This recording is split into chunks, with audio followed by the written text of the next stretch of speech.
As I stand before you today, I plead with you to listen not only with your mind, but with your heart.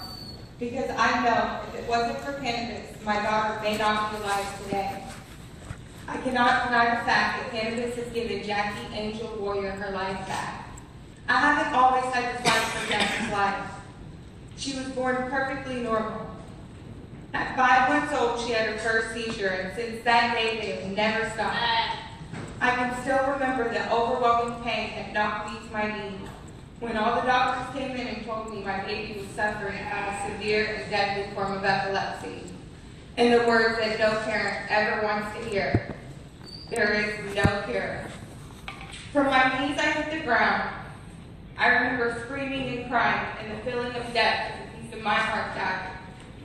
But a pain that was ever present and more unbearable than anything I could tolerate in life. I could not breathe. I couldn't think. I wasn't even sure if I could live. But from that moment on, our entire world has revolved around finding a treatment for our precious baby. We were unsuccessful at gaining control of Jackie's seizures despite trying every treatment available in Oklahoma, including painful injections with huge needles of ACTH made out of dead pig carcasses, the ketogenic diet, and 15 other anti-epileptic drugs, half narcotics, which have terrible side effects such as liver failure, heart failure, low immune system, blindness, weight loss, weight gain, increased seizure activity, and even death. As the weeks turned into months, then over a year passed, her seizures upgraded from demons to the devil himself. They were more severe and frequent with each passing day.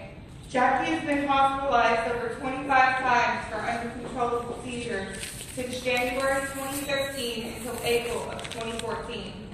We considered St. Francis Children's Hospital a second home for us, spending countless nights up there saying numerous prayers as our family gathered around Jackie's hospital bed, and I negotiated with God to spare my daughter's life and allow her to have peace from the seizures that were taking her from my arms. With each seizure, I lost a little more of Jackie. She stopped sitting up on her own at 7 months. Then she stopped holding things with her hands and being able to roll. Then holding her own head up, laughing, smiling, crying, babbling, and ultimately being able to see my face.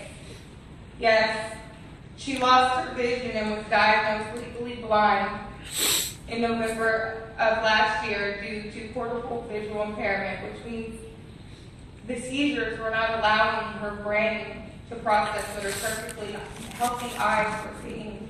I was now just a blur to my daughter because as many as 150 seizures a day controlled her life, now as well as ours. Seizures robbed Jackie from being able to hit so many milestones. The only thing they hadn't stolen was her life. I never got to see her take her first step, or hear her say mom or dad. Never got to hug or kiss. She didn't smile when I called her name or laugh when I tickled her. She didn't even cry when she was coated with IVs every time she was admitted to the hospital or so much as flinched when she was hurt. I cried for her. I've cried enough tears to fill an entire ocean. Do you know what it's like to care for your child who can't express when they're happy or sad? Life has been guessing their every need, never knowing their true wants or desires. I went over a year without ever hearing my baby cry. I know what pain truly means. And I know how it feels to watch helplessly as my little angel has seizure after seizure, 75 to 150, sometimes more, every single day and every night. No break, no peace in sight, ever. You never know how long 30 seconds truly is until you've seen your child have a seizure. This was happening to my child constantly, each one worse than the last. Jackie was no longer Jackie. Jackie was an empty shell trapped inside her own body. It was like somebody walked up to my kid one day and turned the light switch off. And no matter what I did, I couldn't turn her back on. Every second I feared for her life because seizures are deadly. Jackie had survived over 10,000 seizures just in a short 15 months, and I wasn't sure how many more I could survive. My baby was so weak and frail from all the seizures and all the medicines.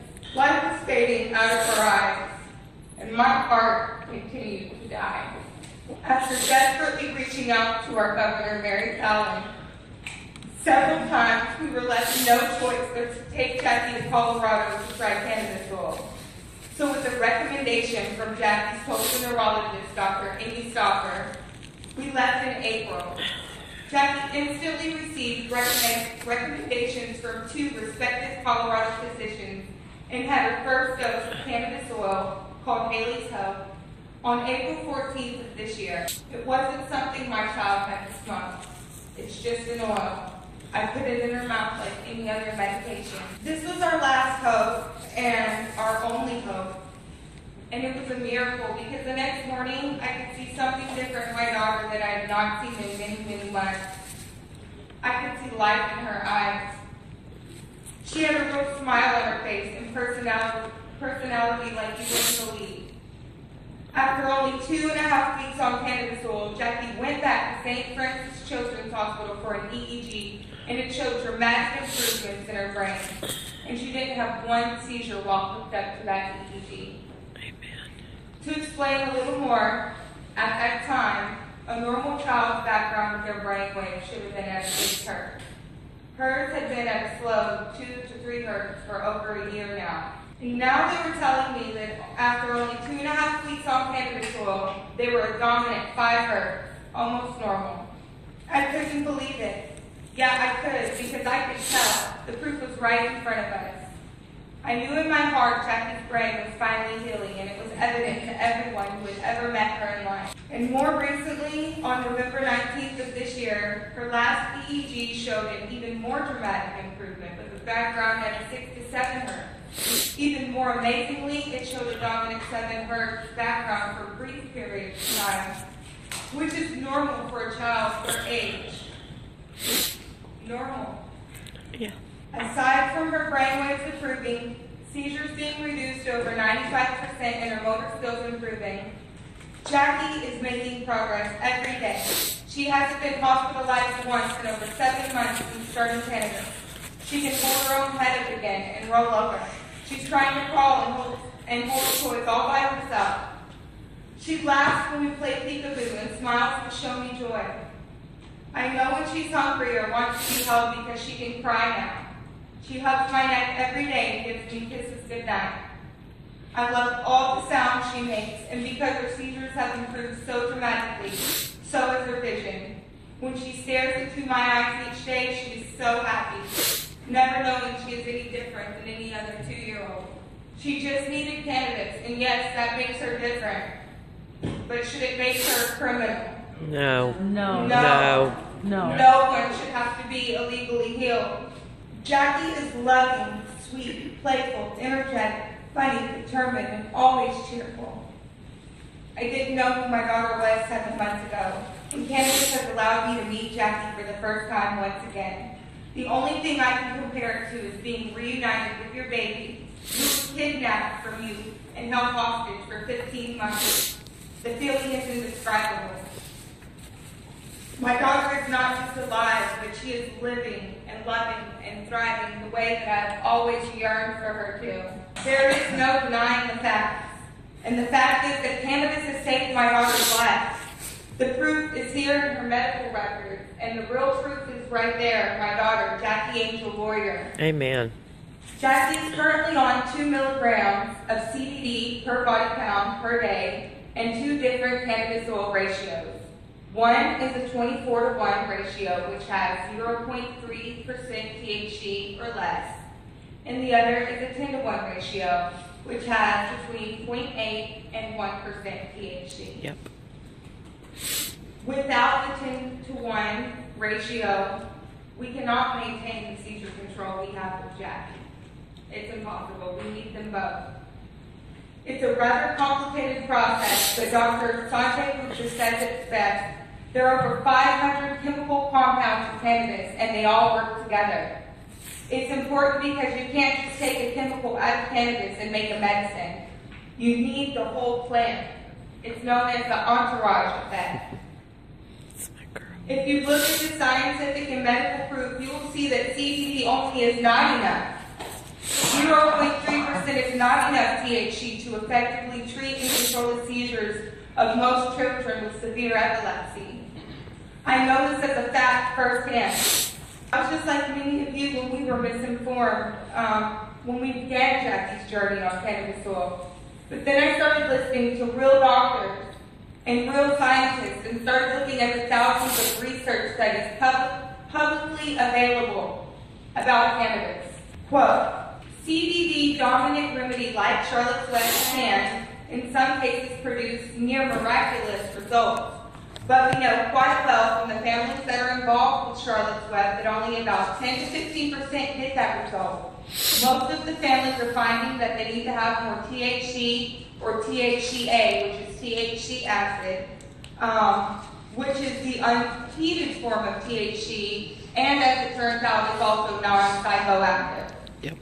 And that's according to Project CBD, which is a science-based organization dedicated to promoting the science behind medical marijuana and helping people make sense of this misunderstood molecule.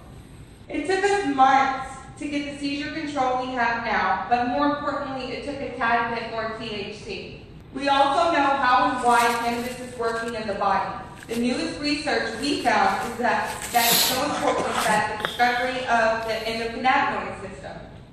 Here we are, also as humans, we all have molecules throughout our body and receptor sites specifically for cannabinoids, or the compound of cannabis, to fit into. That would start a chain of events, including the seizure control we are seeing with Jackie. I would encourage all of you to visit medicalcannabis.com and learn about the endocannabinoid system. For our children's lives' sake, I don't want to see Oklahoma make the same mistakes by legalizing CBD only with 0.3% THC or less. Please, look at the science and let's give every child a fair chance at life. My daughter deserves to be making this beautiful progress in her own home. I have 3 older daughters that miss us dearly every day. The separation is taking a toll on our entire family. It breaks my heart to hear my girls crying for me over the phone, knowing I'm only 7 hours away, and I can't be with them no matter how much they beg. I have to choose between keeping Jackie Angel alive and being a mom to my other kids, which, by the way, are only 7, 6, and 4. They really need their mommy, and I really need them. All of the new milestones and progress Jackie is making should be memories we can share together as a family. Instead, the only memories we share are through phone calls and text messages, emails, videos, pictures. We aren't the only family that's been torn apart either. There's dozens more who have fled Oklahoma in hopes of saving their child's life. The good news is Oklahoma has the power to change all of that, restore these broken families' lives, and provide a new hope and fighting chance of life for all the children here suffering from epilepsy. The only real crime now would be to disregard this medical proof here in front of you and continue allowing innocent children to suffer. I don't know about the other states, but one thing I'm certain of is that every house and state legislator and lawmaker, as well as our governor, Mary Fallon herself, all know my daughter's name, They sure all do. of her journey, and the truth that cannabis has healed her. I've reached out to every single one of you personally in hopes of raising awareness to this issue, and I am desperate for help with changing these laws. I have never fought as hard as I'm fighting now for this, because my daughter's life depends on cannabis, and this is what can save thousands of children's lives here in Oklahoma alone. I understand people are scared of it because it's marijuana, afraid of the word and afraid of the plant, and brainwashed to believe it's a dangerous drug. How taboo. How taboo to give it to a baby, a child. But how ironic that it works, not only to treat seizures, but according to overwhelming evidence through science and research, published studies, and millions of patients, it's known to treat cancer, PTSD, autism, AIDS, Crohn's disease, and the list goes on and on. But everyone is scared because it's marijuana. No one wants to take the dangerous and deadly risks that are unknown at this time, yet still associated with marijuana use. Now that's even more ironically taboo, especially since marijuana has never killed anyone in the history of mankind. Everybody knows what this is right here. Yeah. This is a hot dog. I love you. Okay. And I would bet my life that everybody in this room has ate at least once in their life, okay? Well, guess what? The facts are that there are approximately 2 to 5 deaths in the U.S. each year caused by eating hot dogs. That makes this hot dog right here in my hand more dangerous than the cannabis oil my daughter depends on to survive. You'll take more of a risk tonight when you go home and eat a chili dog for dinner than you will by allowing my daughter to use cannabis oil and the other children in Oklahoma to have access to it and save their lives. I can guarantee you no one will ever die if you make this oil legal and accessible to Oklahoma. But I can also guarantee you that innocent children will continue to die if you don't act now and get this law passed. Don't be afraid of the social stigma of marijuana. Just because something can be abused does not mean that it can't be used for good. That's right.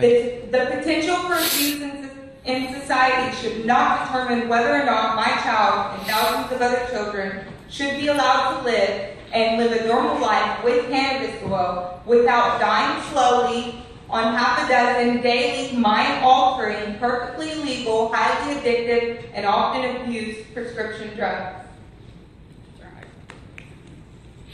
4 children in Oklahoma have passed away so far this year alone due to uncontrollable seizures. How many more lives must be lost? No more. Not everyone can afford to pick up and move. How much do you value human life? How much does Jack Daniel's life mean to you? What if, God forbid, but just what if it was your child that needed cannabis to live, to survive? Would you deny them life? As I end my testimony, I just want to remind you all that Jack's future and the lives of innocent children are in your hands, and they are depending on you. We are depending on you to bring Jackie Angel home, and they are depending on you to survive. I plead with you to look at all the facts and medical proof and recognize that CBD only is not enough. There is no such thing as a CBD-only cannabis plant. 0.3% THC or less is not enough to bring Jackie Angel home or help the majority of kids in need right here, right now. There is no more time to waste. Oklahoma must and will be held accountable. As a mom, I am demanding this for my daughter and for all children in need. In fact, all the good people of Oklahoma are uniting and demanding this change because our families and our children here don't deserve to suffer. So I'm praying all of you make the only humane decision there is and be a hero to these children in need. Amen. Please legalize cannabis oil. This isn't a game or just a vote. It's life or death. And it's in your hands. There is no cure for epilepsy. But there is a safe and effective treatment, and that's cannabis oil. I am begging you to have some compassion and legalize it. Please. Cannabis can save lives. It saved Jackie Angel's life. Thank you.